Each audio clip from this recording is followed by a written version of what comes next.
Hello friends, welcome back to my YouTube channel. Aase ಧಾರಾವಾಹಿಯ ಬುಧವಾರದ ಪೂರ್ತಿ ಸಂಚಿಕೆವಾಗಿ ಮಾಹಿತಿನ ಕೊಡ್ತಿದ್ದೀನಿ. ಅದಕ್ಕಿಂತ ಮುಂಚೆ ಯಾರೆಲ್ಲ ಚಾನೆಲ್ನ ಸಬ್ಸ್ಕ್ರೈಬ್ ಮಾಡ್ಕೊಂಡಿಲ್ಲ ಅಂದರೆ ಹೋಗಿ ಸಬ್ಸ್ಕ್ರೈಬ್ ಮಾಡಿಕೊಂಡು ಹಾಗೆ ಪಕ್ಕದಲ್ಲೇ ಕಾಣೋ ಬೆಲ್ಲೈಕನ್ನೇ ಕ್ಲಿಕ್ ಮಾಡಿ.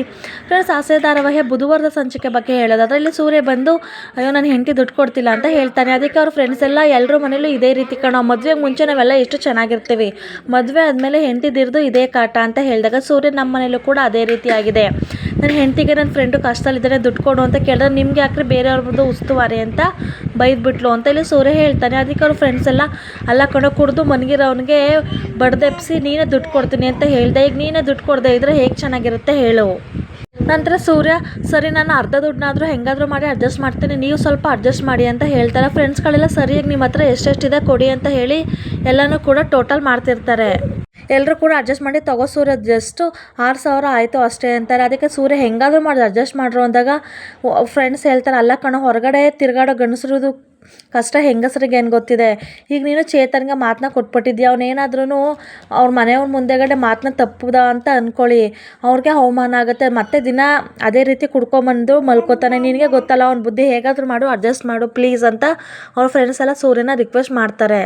ಇಲ್ಲಿ ಪೂಜಾ ರೋಹಿಣಿಗೆ ಕಾಲ್ ಮಾಡಿ ಓನರ್ ಕಾಲ್ ಮಾಡಿದ ಕಣೆ, ಅರ್ಜೆಂಟಾಗಿ ಅಡ್ವಾನ್ಸ್ ಬೇಕಂತೆ ಅಂತ ಕೇಳ್ತಿರ್ತಾಳೆ. ಅದಕ್ಕೆ ಇಲ್ಲಿ ರೋಹಿಣಿ ಹೇಗೆ ಅಡ್ಜಸ್ಟ್ ಮಾಡೋದು, ಆ ಓನರ್ಗೆ 2 ದಿನ ಇರೋಕ್ಕಾಗಲ್ವಂತ, ಅದಕ್ಕೋಸ್ಕರನೇ ಟೋಕನ್ ಅಡ್ವಾನ್ಸ್ನ ಕೊಟ್ಟಿರೋದು, ಹೇಗಾದರೂ ಅಡ್ಜಸ್ಟ್ ಮಾಡ್ತೀನಿ ಅವ್ರಿಗೆ ಹೇಳು ಅಂತ ಹೇಳ್ತಾಳೆ. ಅದಕ್ಕೆ ಪೂಜೆ ಸರಿ ಕಣೆ, ನಾವು ಹೇಳ್ತೀವಿ, ಕೊನೆ ಪಕ್ಷ ಅವನು 2 ದಿನಕ್ಕೆ ಒಪ್ಕೊಂಡ ಅಂತಲೇ ಅನ್ಕೋ, ಆದರೆ 2 ದಿನದಲ್ಲಿ ಅಮೌಂಟ್ನ ಹೇಗೆ ಅಡ್ಜಸ್ಟ್ ಮಾಡ್ತೀಯ ಅಂತ ರೋಹಿಣಿಗೆ ಕೇಳ್ತಾಳೆ. ಅದಕ್ಕೆ ರೋಹಿಣಿ ನಾನು ಹೇಗೋ ಅಡ್ಜಸ್ಟ್ ಮಾಡ್ತೀನಿ, ಪರ್ಸ್ನಲ್ ಲೋನ್ಗೆ ಅಪ್ಲೈ ಮಾಡಿದೆ ಕಣೆ, ಬಟ್ ಸಿಕ್ಕಿಲ್ಲ, ನಾನು ಹೇಗಾದರೂ ಅಡ್ಜಸ್ಟ್ ಮಾಡ್ತೀನಿ ಅಂತಾರೆ. ಅಷ್ಟರಲ್ಲಿ ಅಲ್ಲಿಗೆ ಮನೋಜ್ ಬರ್ತಾರೆ. ಅದನ್ನು ನೋಡಿಬಿಟ್ಟು ಸರಿ ಕಣೆ ಇಡ್ತೀನಿ ಫೋನ್ ಅಂದ್ಬಿಟ್ಟು ಇಟ್ಬಿಡ್ತಾರೆ. ಅಷ್ಟರಲ್ಲಿ ಮನೋಜ್ ಅವರು ಏನು ದುಬೈ ಅಂತ ಹೇಳ್ತಿದ್ದಲ್ಲ ಅಂತ ಕೇಳಿದಾಗ ನನ್ನ ಫ್ರೆಂಡ್ ಮಾಲಾ ಅಂತ ಅವಳು ದುಬೈನಲ್ಲಿ ಇದ್ದಾರೆ, ಅವಳಿಗೆ ಅರ್ಜೆಂಟ್ 1 ಲಕ್ಷ ಬೇಕಂತೆ, ಅವ್ರ ಹಸ್ಬೆಂಡ್ ಕೊಟ್ಟಿದ ತಕ್ಷಣ ಕೊಟ್ಬಿಡ್ತಾರೆ ಅಂತ ಕೇಳ್ತಾಳೆ. ಅದಕ್ಕೆ ಮನೋಜ್ ಹಾಗಂತ ನಾವು ದುಡ್ಡು ಕೊಡೋಕ್ಕಾಗತ್ತಾ, ಮನೋಜ್ ಅವರು ದುಡ್ಡನ್ನ ಕೊಡಲ್ಲ, ನನ್ನ ಕೈಲಿ ಆಗಲ್ಲ ಅಂತ ಹೇಳ್ತಿರ್ತಾರೆ. ಸದ್ಯ ಯಾವ ದುಡ್ಡಿದೆ ಅಂತ ಕೇಳಿದಾಗ ರೋಹಿಣಿ ಚಾಯ್ ಹತ್ರ ಇಸ್ಕೊಂಬಂದಿರೋ ದುಡ್ಡು ಇದೆಯಲ್ಲ, ಹೇಗಾದರೂ ಮಾಡಿ ಕೊಡ್ರಿ, ವಾಪಸ್ ಕೊಟ್ಬಿಡ್ತಾಳೆ ಅವಳು, ಹಾಗೆ ಹೀಗೆ ಅಂತ ಇಲ್ಲಿ ರೋಹಿಣಿ ಅವರು ಮನೋಜ್ ಜೊತೆ ಹೇಳ್ತಿರ್ತಾರೆ.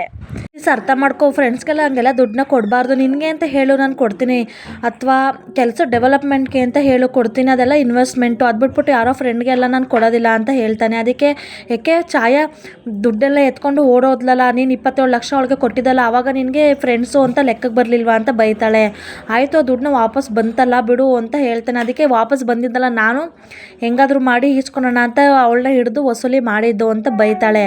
ಸರಿ ಆಯಿತು, ನಾನು ಮಾತ್ರ ಯಾವುದೇ ಕಾರಣಕ್ಕೂ ಕೊಡಲ್ಲ ಅಂತ ಇಲ್ಲಿ ಮನೋಜ್ ಅವರು ಹೇಳ್ತಾರೆ. ಅದಕ್ಕೆ ಆಯಿತು ನೀನು ಕೊಡಬೇಡ, ಅಲ್ಲ ಕಣ್ರಿ, ಆ ಶ್ರುತಿ ಅವ್ರ ಅಮ್ಮ ಏಸಿನ ವಾಪಸ್ ತೊಗೊಬಂದು ಕೊಟ್ಟಾಗ ನಾನು ಹಿಂದೆ ಮುಂದೆ ನೋಡ್ದೇ ತಾಳಿನ ಹಡೆ ಇಟ್ಟು 1 ಲಕ್ಷನ ತೊಗೊಬಂದು ಕೊಟ್ಟೆ, ಆದರೂ ನಿಮ್ಗೆ ಅವೆಲ್ಲ ಅನ್ಸಲ್ವಾ, ಈ ಥರ ಹೆಲ್ಪ್ ಮಾಡಬೇಕು ಅಂತ ಅಂತ ಬೈತಾಳೆ.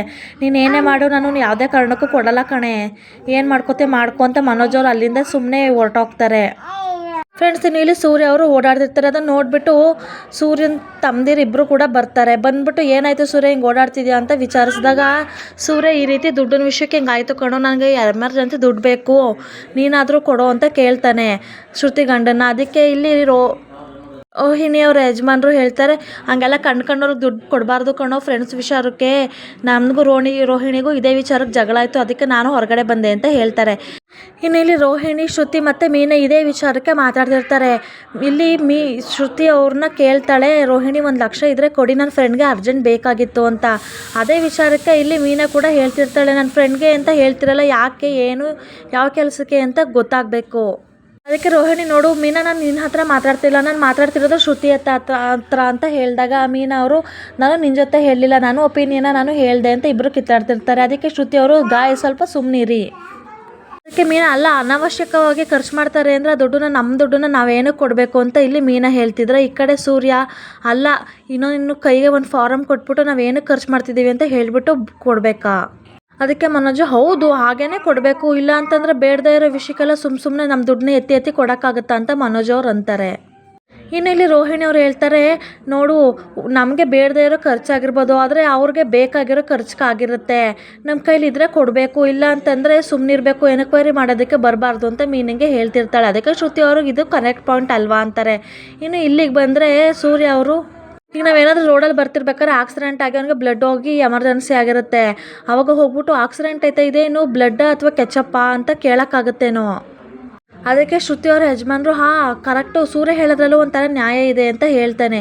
ಇನ್ನು ಇಲ್ಲಿ ಮೀನಾ ಹೇಳ್ತಿರ್ತಾರೆ, ಏನು ನ್ಯಾಯ, ಈಗ ಏನೋ ಹೊಟ್ಟೆ ಹಚ್ಕೊಂಡಿರೋರಿಗೆ ಊಟ ಕೊಡ್ಸೋದ್ರಲ್ಲಿ ನ್ಯಾಯ ಇದೆ, ಅದು ಬಿಟ್ಬಿಟ್ಟು ನನಗೆ ಹೊಟ್ಟೆ ಹಸಿತಿದೆ ಅದ್ರ ದೊಡ್ಡ ಹೋಟೆಲ್ಗೆ ಹೋಗ್ಬೇಕು, ಬಿರಿಯಾನಿನೇ ಬೇಕು ಅಂತ ಕೇಳಿದ್ರೆ ಹೇಗೆ ಕೊಡೋಕ್ಕಾಗುತ್ತೆ. ಸೊ ಇದು ಕಷ್ಟಪಟ್ಟು ನಾವು ದುಡ್ದಿರೋ ದುಡ್ಡು ತಾನೆ ಅಂತ ಹೇಳ್ತಾಳೆ. ಅದಕ್ಕೆ ಶ್ರುತಿ ಇದು ಕರೆಕ್ಟ್ ಪಾಯಿಂಟು, ಇದು ಯೋಚನೆ ಮಾಡಬೇಕಾಗಿರೋ ವಿಷಯನೇ ಅಂತ ಶ್ರುತಿ ಅವರು ಹೇಳ್ತಾರೆ. ಇನ್ನು ಇಲ್ಲಿ ಸೂರ್ಯ ಅವರು ಏನು ಯೋಚನೆ ಮಾಡಬೇಕಾಗಿರುತ್ತೆ ಅಂತ ಕೇಳಿದಾಗ ಇಲ್ಲಿ ಮನೋಜ ಹೇಳ್ತಾನೆ, ಹೌದು ಕಣೋ, ಇನ್ನೇನು ಕೇಳ್ದವ್ರಿಗೆಲ್ಲ ದುಡ್ಡು ಕೊಡ್ತಾ ಹೋದರೆ ನಮ್ಮ ಕೈಲಿ ದುಡ್ಡು ಖಾಲಿಯಾಗೋಗುತ್ತೆ, ಅವಾಗ ನಾವೇನು ಮಾಡೋದು. ಇದೇ ರೀತಿ ದುಡ್ಡು ಕೊಡಬೇಕು ದುಡ್ಡು ಕೊಡಬಾರ್ದು ಅಂತ ಎಲ್ಲರೂ ಕೂಡ ವಾದನ ಮಾಡ್ತಿರ್ತಾರೆ. ನಂತರ ಇಲ್ಲಿ ರವಿನ ಕೇಳ್ತಾರೆ, ಈಗ ನಾವಿಬ್ಬರು ವಾದ ಮಾಡಿದ್ವಿ ಅಲ್ವಪ್ಪ, ನಿನಗೆ ಹೇಳು ಯಾವ್ದು ಸರಿ ಯಾವ್ದು ತಪ್ಪು ಅಂತ ಕೇಳ್ತಾರೆ. ಅದೇ ರೀತಿ ಇಲ್ಲಿ ರೋಹಿಣಿ ಮತ್ತು ಮೀನಾ ಇಬ್ಬರು ಸೇರಿಕೊಂಡು, ನೋಡು ಶ್ರುತಿ, ಇವಾಗ ನಮ್ಮಿಬ್ಬರು ಕೂಡ ವಾದ ಮಾಡಿದ್ವಿ ಅಲ್ವಾ, ಯಾವ್ದು ಸರಿ ಯಾವ್ದು ತಪ್ಪು ನೀನೇ ಹೇಳು ಅಂತ ಕೇಳ್ತಾರೆ. ಆವಾಗ ಶ್ರುತಿ ಅವರು, ಅಲ್ಲ, ಇಲ್ಲಿ ರೋಹಿಣಿ ಅವರು ಹೇಳ್ತಿರೋದು ಸರಿ, ಅದೇ ರೀತಿ ಮೀನಾ ಅವ್ರು ಹೇಳ್ತಿರೋದು ಕೂಡ ಕರೆಕ್ಟಾಗಿದೆ. ಶ್ರುತಿ ಅವ್ರು ಹೇಳ್ತಾರೆ, ದುಡ್ಡು ಕೊಡ್ಬೋದು, ಆದರೆ ಯಾವ ರೀತಿ ಕೊಡಬೇಕಂದ್ರೆ ಬಡ್ಡಿಗೆ ಅಂತ ಕೊಡಬೇಕು. ಆವಾಗ ಬಡ್ಡಿಗೆ ಅಂತ ಕೊಟ್ಟಾಗ ನಾನು ಬಡ್ಡಿ ಕಟ್ಟಬೇಕು, ನನ್ನ ಫ್ರೆಂಡ್ಗೆ ಹರ್ಟು ಆಗಬಾರ್ದು, ದುಡ್ಡು ಬೇಗ ಕೊಡದೇ ಇರೋ ಜಗಳ ಆಗುತ್ತೆ ಅಂತ ಎಲ್ಲ ಕೂಡ ಹೇಳ್ಬಿಟ್ಟು ದುಡ್ಡನ್ನ ಕೊಟ್ಟರೆ ಇವಾಗ ಯಾವ ಪ್ರಾಬ್ಲಮ್ಮು ಆಗಲ್ಲ ಅಂತ ಶ್ರುತಿ ಅವರು ಹೇಳ್ತಾರೆ. ಅದೇ ರೀತಿ ರವಿ ಅವರು ಕೂಡ ದುಡ್ಡನ್ನ ಬಡ್ಡಿ ಕೊಟ್ಟರೆ ಸರಿ ಹೋಗುತ್ತೆ, ಆವಾಗ ಬಡ್ಡಿ ಕಟ್ಟಬೇಕು ಅನ್ನೋ ಭಯ ಇರುತ್ತೆ, ದುಡ್ಡು ವಾಪಸ್ ಕೊಡ್ತಾರೆ. ಯಾವತ್ತೂ ಅನಾವಶ್ಯಕವಾಗಿ ದುಡ್ಡನ್ನ ಕೇಳೋದು ಇಲ್ಲ ಅಂತ ರವಿ ಅವರು ಕೂಡ ಅಲ್ಲಿ ಸಜೆಸ್ಟ್ನ ಮಾಡ್ತಾರೆ. ಅದಕ್ಕೆ ಶ್ರುತಿ ಅವರು, ಹೌದಾ, ನೀವಿಬ್ಬರು ಕೂಡ ನನ್ನ ಮಾತು ಇಷ್ಟ ಆಗೋಯ್ತಾ, ನಿಮ್ಮಿಬ್ಬರಿಗೂ ಏನು ಅರ್ಥ ಆಯಿತು ಅಂತ ಕೇಳಿದಾಗ ಇಲ್ಲಿ ರೋಹಿಣಿಯವರು, ನನಗೆ ಬೇಕಾಗಿರೋದು ನನಗೆ ಸೊಲ್ಯೂಷನ್ ಸಿಕ್ತು ಅಂತ ಹೋಗ್ತಾರೆ. ಅದಕ್ಕೆ ಮೀನವರು, ನನಗೂ ಕೂಡ ಸೊಲ್ಯೂಷನ್ ಸಿಕ್ತು ಅಂತ ಮೀನವರು ಹೋಗ್ತಾರೆ. ಅದಕ್ಕೆ ಶ್ರುತಿ ಅವರು, ಇವರಿಬ್ರಿಗೆ ಏನು ಸೊಲ್ಯೂಷನ್ ಸಿಕ್ತು ನಂಗೆ ಅರ್ಥ ಆಗಿಲ್ಲ, ಬಟ್ ನನ್ನ ಮಾತು ಇಬ್ರಿಗೂ ಇಷ್ಟ ಆಯ್ತಲ್ಲ, ಹಬ್ಬ ಸದಾ ಇಬ್ಬರು ಜಗಳಾಡೋದು ತಪ್ಪಿತು ಅಂತ ಇಲ್ಲಿ ಶ್ರುತಿ ಅವರು ಮಾತಾಡ್ಕೊತಾರೆ. ಇನ್ನು ಇಲ್ಲಿ ರವೆ ಮಾತಿಗೆ ಸೂರ್ಯ, ಹೋಗೋ ಫ್ರೆಂಡ್ ದುಡ್ಡು ಕೇಳ್ಕೊಬಂದ್ರೆ ಬಡ್ಡಿಗೆ ಬಿಡಬೇಕು ಅಂತ ಹೇಳ್ತೀಯ, ಹೋಗೋ ಅಂತ ಬೈತಾನೆ. ಅಷ್ಟರಲ್ಲಿ ಮನೋಜ್ ಅವರು, ಸದ್ಯ ನನಗೆ ಈಗ ಒಂದು ಕ್ಲಾರಿಟಿ ಸಿಕ್ತಪ್ಪ, ಈಗ ಸರಿ ಹೋಯ್ತು ಅಂದ್ಬಿಟ್ಟು ಅಲ್ಲಿಂದ ಹೋಗ್ತಾರೆ. ರವಿ ಅವರು, ನಿನಗೆ ಕ್ಲಾರಿಟಿ ಸಿಕ್ತಂತ ಸೂರ್ಯನ ಕೇಳಿದ್ದಕ್ಕೆ, ಹೋಗೋ, ಯಾವ ಕ್ಲಾರಿಟಿನೂ ಸಿಕ್ಕಲಿಲ್ಲ, ಹೋಗಿ ನೀನು ಕೆಲಸ ನೋಡ್ಕೋಗು ಅಂತ ರವಿಗೆ ಬೈದು ಕಳಿಸ್ಬಿಡ್ತಾರೆ.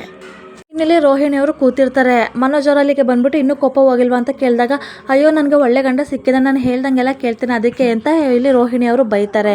ಅದಕ್ಕೆ ಇಲ್ಲಿ ಮನೋಜ್ ಅವರು, ಅಲ್ಲ ಕಣೆ, ನೀನು ಹೆಂಡತಿಯಾಗಿ ನೀನೇ ಛಾಯಾ ವಿಷಯ ಎತ್ತಿದ್ರೆ ಬೇಜಾರಾಗಲ್ವಾ ಅಂತ ಹೇಳಿದಾಗ, ನೀನು ಅದೇ ರೀತಿ ಮಾಡಿದ್ಯಾ ಮನೋಜ್ ಅಂತ ಇಲ್ಲಿ ಹೇಳ್ತಾರೆ. ಅದಕ್ಕೆ ಮನೋಜ್ ಅವರು, ಹೌದು, ನಾನು ಛಾಯಿನ ಅಷ್ಟೊಂದೆಲ್ಲ ನಂಬಿದೆ, ಯಾಕಂದರೆ ನಾನು ಅಷ್ಟೊಂದೆಲ್ಲ ಅವಳನ್ನ ಪ್ರೀತಿಸಿದ್ದೆ, ಆದರೆ ಏನು ಮಾಡೋದು, ನನಗೆ ನಂಬಿಕೆ ಅನ್ನೋದೇ ಹೊಟ್ಟೋಗ್ಬಿಟ್ಟಿದೆ ಅಂತ ಇಲ್ಲಿ ಮನೋಜ್ ಅವರು ಹೇಳಿದಾಗ, ಇಲ್ಲಿ ರೋಹಿಣಿ, ಹಂಗಾದ್ರೆ ನನ್ನ ಮೇಲೂ ನಂಬಿಕೆ ಇಲ್ವಾ ಅಂತ ಕೇಳ್ತಾರೆ. ಅದಕ್ಕೆ ನಾನು ಜೀವನದಲ್ಲಿ ನಂಬೋದು ಇಬ್ಬರನ್ನೇ, ಒಂದು ಅಮ್ಮನ್ನ, ಅದು ಬಿಟ್ಟರೆ ನಿನ್ನ ರೋಹಿಣಿ ನೋಡು, ಹಾಗಂದ್ಬಿಟ್ಟು ಇಲ್ಲಿ ಒಬ್ಬರು ದುಡ್ಡನ್ನ ಈಸ್ಕೊಂಡು, ನಿನ್ನ ಫ್ರೆಂಡ್ ಇವಾಗ ನಿನ್ನ ಹತ್ರ ದುಡ್ಡು ಈಸ್ಕೊಂಡು ಏನಾದರೂ ಮೋಸ ಮಾಡಿಬಿಟ್ರೆ ಏನು ಮಾಡೋದು ಅಂತ ಹೀಗೆ ಮಾತಾಡ್ತಿರ್ತಾರೆ. ಇಷ್ಟು ದಿನ ಸೂರ್ಯ ಚಾಯಿನ ವಿಷಯ ಹೇಳಿ ಹಂಗಿಸ್ತದೆ, ಈಗ ನೀನು ಇದೇ ರೀತಿ ಮಾಡ್ತಿದ್ಯಲ್ಲ ಅಂತ ಹೇಳಿದಾಗ ರೋಹಿಣಿ, ಸಾರಿ ಮನೋಜ್, ನೀನು ದುಡ್ಡು ಕೊಡಲ್ಲ ಅಂತ ಹೇಳ್ದಲ್ಲ, ಕೋಪದಲ್ಲಿ ಆ ರೀತಿ ಮಾತಾಡ್ಬಿಟ್ಟೆ ಅಂತ ಇಲ್ಲಿ ರೋಹಿಣಿಯವರು ಸಾರಿನ ಕೇಳ್ತಾರೆ. ರೋಹಿಣಿ, ಸರಿ ಬಿಡು, ಈಗ ನಮ್ಮಿಬ್ಬರು ಮಧ್ಯೆ ದುಡ್ಡಿನ ವಿಷಯಕ್ಕೆ ಅಲ್ವಾ ಇದಾಗಿದ್ದು, ನೀನೇನು ದುಡ್ಡು ಕೊಡೋದು ಬೇಡ, ನನ್ನ ಫ್ರೆಂಡ್ಗೆ ಹೇಳ್ಬಿಡ್ತೀನಿ ದುಡ್ಡು ಇಲ್ಲ ಕಣೆ ಅಂತ, ನಾನು ತಾನೇ ಪ್ರಾಮಿಸ್ ಮಾಡಿದವಳು ನನ್ನ ಬಗ್ಗೆ ಏನಾದರೂ ಅಂದ್ಕೊಳ್ಳಿ ಅಂತ ಹೇಳಿದಾಗ ಮನೋಜ್ ಅವರು, ಇಲ್ಲ ರೋಹಿಣಿ, ನಾನು ಹೊರಗಡೆ ಹೋಗಿ ತುಂಬಾ ಯೋಚನೆ ಮಾಡಿದೆ, ಅದಕ್ಕೆ ನಾನು ಈ ದುಡ್ಡನ್ನ ಬಡ್ಡಿಗೆ ಕೊಡೋಣ, ಒಂದು 3% ಬಡ್ಡಿ ಕೊಡ್ತೀನಿ ಅಂತ. ಅದಕ್ಕೆ ರೋಹಿಣಿ, ಬಡ್ಡಿಗ ಅಂತ ಹೇಳಿದಾಗ, ಹೌದು, ಒಂದು ಸಲ ನಾವು ಇದೇ ರೀತಿ ಬಡ್ಡಿಗೆ ತೊಗೊಂಡಿದ್ವಲ್ಲ, ಅದೇ ರೀತಿ ಬಡ್ಡಿಗೆ ಬಿಡೋಣ, 3%. ಸೊ 3% ಬಡ್ಡಿ ಕಟ್ಟೋಕ್ಕಾಗಲ್ಲ, ಬೇಗ ದುಡ್ಡು ವಾಪಸ್ ಕೊಡೋಣ ಅಂತ ವಾಪಸ್ ಕೊಟ್ಬಿಡ್ತಾರೆ. ಐಡಿಯಾ ಹೇಗಿದೆ ಅಂತ ಇಲ್ಲಿ ಮನೋಜ್ ಅವರು ಕೇಳ್ತಾರೆ. ಅದಕ್ಕೆ ರೋಹಿಣಿ ಅವರು, ಥ್ಯಾಂಕ್ ಯು ಮನೋಜ್, ನೀನು ಅಷ್ಟೆಲ್ಲ ಯೋಚನೆ ಮಾಡಿದಲ್ಲ, ನನ್ನ ಫ್ರೆಂಡ್ಗೋಸ್ಕರ ನೀನು 1 ಲಕ್ಷ ಕೊಡಬೇಕು ಅಂತ, ಕರೆಕ್ಟಾಗಿ ತಿಂಗಳು ಬಡ್ಡಿ ಕೊಡೋ ಜವಾಬ್ದಾರಿ ನಂದು, ನಾನು ನಿನಗೆ ತಲುಪಿಸ್ತೀನಿ ಅಂತ ಹೇಳ್ತಾಳೆ. ಅದಕ್ಕೆ ಮನೋಜ್, ಸರಿ, ನಾಳೆ ಶೋರೂಮಿಗೆ ಬಂದು ಅಮೌಂಟ್ನ ಕಲೆಕ್ಟ್ ಮಾಡ್ಕೊ ಅಂತ ಹೇಳ್ತಾನೆ. ಸರಿ, ನನಗೆ ಜಗಳ ಮಾಡಿ ಸ್ಟ್ರೈನ್ ಆಗಿದೆ, ನನಗೆ ಮಲ್ಕೊತೀನಿ ಅಂತ ಮನೋಜ್ ಅವರು ಮಲ್ಕೊಳ್ಳೋಕೆ ಹೋಗ್ತಾರೆ. ಫ್ರೆಂಡ್ಸ್, ಇವತ್ತಿನ ಎಪಿಸೋಡ್ ಇಲ್ಲಿಗೆ ಮುಗಿಸ್ತಾ ಇದ್ದೀನಿ. ಮತ್ತೆ ಮುಂದಿನ ಎಪಿಸೋಡ್ ಒಂದಿಗೆ ಬರ್ತೀನಿ, ನೋಡ್ತಾ ಇರಿ. ಪ್ಲೀಸ್ ಸಬ್ಸ್ಕ್ರೈಬ್ ಅಂತ ಹೇಳ್ತಾ ಥ್ಯಾಂಕ್ ಯು ಫಾರ್ ವಾಚಿಂಗ್.